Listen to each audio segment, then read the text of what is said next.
Waalaikumsalam warahmatullahi wabarakatuh. Ya, gimana kabarnya anak-anak hari ini? Alhamdulillah. Alhamdulillah sehat ya. Kegiatan pembelajaran hari ini dengan berdoa. Doa mulai.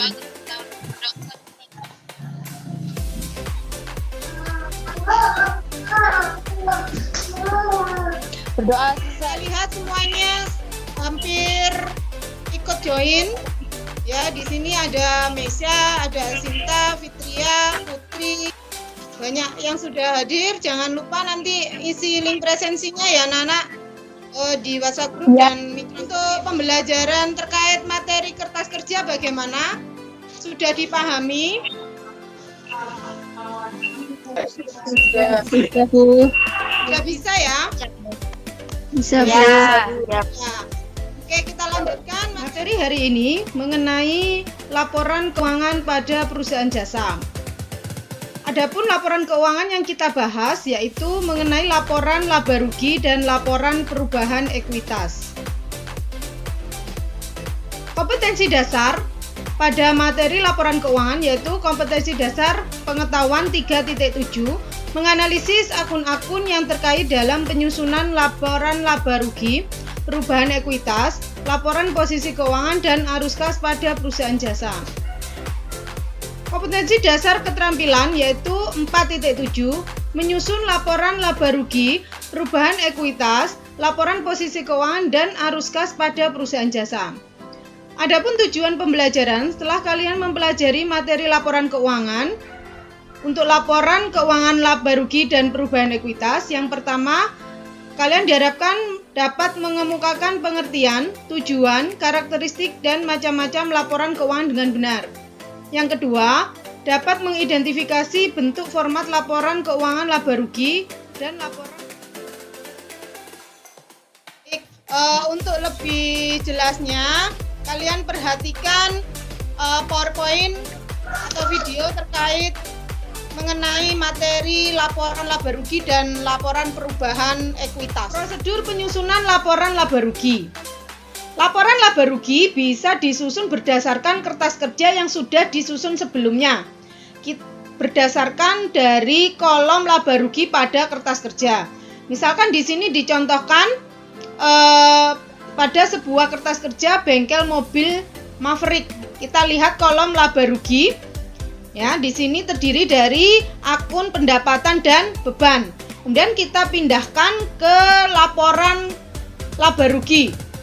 Misalkan pendapatan jasa servis di kertas kerja ada 1 juta, kita pindahkan. Kemudian pendapatan bunga ada Rp120.000. Kemudian untuk beban-beban juga begitu, kita melihatnya dari kolom debit untuk beban, yaitu beban gaji, beban penyusutan, beban asuransi, beban perlengkapan, dan beban bunga.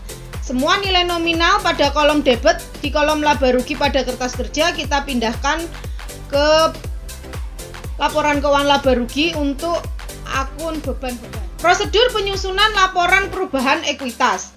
Di sini dicontohkan pada PT Gama Printing, ya, sebuah percetakan di mana pemilik memiliki modal awal dalam usahanya sebesar 240 juta dan selama 2018 telah melakukan pengambilan dana atau prive sebesar 20 juta rupiah. Laporan perubahan ekuitas disusun berdasarkan laporan laba rugi yang sudah disusun sebelumnya. Untuk modal awal 240 juta ini kita ambil dari data dalam soal, yaitu ini di sini disebutkan bahwa pemilik memiliki modal awal sebesar 240 juta. Maka kita tulis modal awal 240 juta. Kemudian unsur berikutnya adalah laba bersih setelah pajak. Nah, di sini terdapat data laporan laba rugi. Diketahui laba bersih setelah pajak adalah 14.150.000. Maka kita pindahkan 14.150.000 di dalam laporan perubahan ekuitas. Setelah melihat tayangan PowerPoint mengenai laporan laba rugi dan laporan perubahan ekuitas, apakah ada yang ditanyakan? Ada, Bu. Silakan. Ya, sebutkan namanya. Desi Permatasari. Desi, silakan Desi. Saya mau tanya, Bu, mengapa laporan keuangan berperan penting untuk pengambilan keputusan perusahaan? Terima kasih. Ya, laporan keuangan dalam suatu siklus akuntansi itu merupakan output ya anak-anak, atau hasil dari suatu tahapan siklus akuntansi. Nah, laporan keuangan ini sangat berpengaruh terhadap pengambilan keputusan para pemakainya. Contohnya laporan laba rugi. Nah, laba rugi bisa digunakan untuk pengambilan keputusan untuk lebih meningkatkan labanya di periode berikutnya. Misalkan pada saat terjadi rugi, ini sebagai alat evaluasi kenapa perusahaan bisa mengalami rugi. Seperti itu. Ada yang ditanyakan lagi, isi? Tidak, Bu, sudah jelas. Ada yang ditanyakan? Untuk lebih jelasnya, supaya kalian bisa berpikir lebih lagi terkait materi laporan keuangan, Ibu akan bagi LKPD.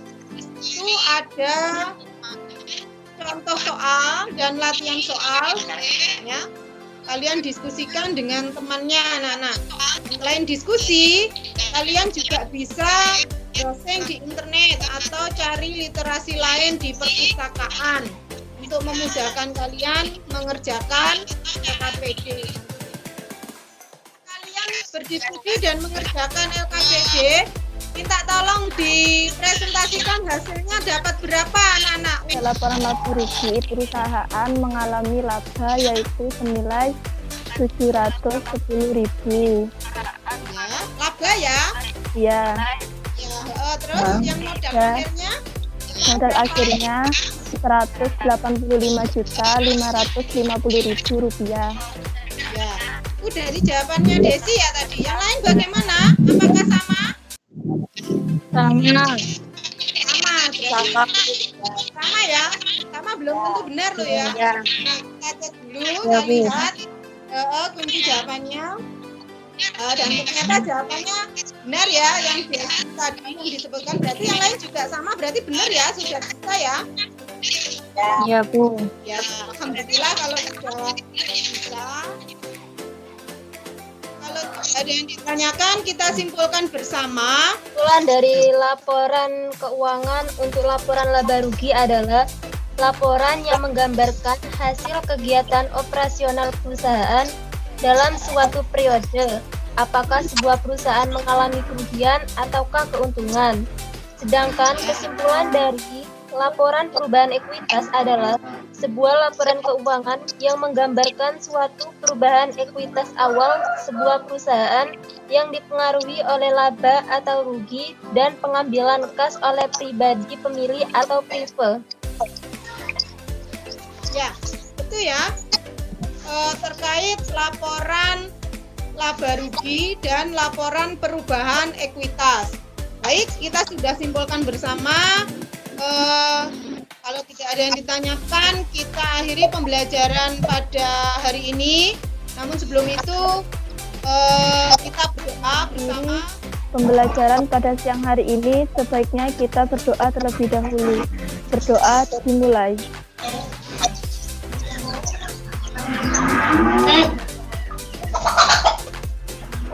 Selesai. Terima kasih ya anak-anak. Terima kasih atas partisipasi dan perhatiannya. Jangan lupa belajar, tetap semangat, dan semoga semuanya selalu sehat. Ya. Sampai ketemu lagi di pertemuan berikutnya mengenai laporan posisi keuangan dan laporan arus kas. Ya. Assalamualaikum warahmatullahi wabarakatuh. Waalaikumsalam warahmatullahi wabarakatuh.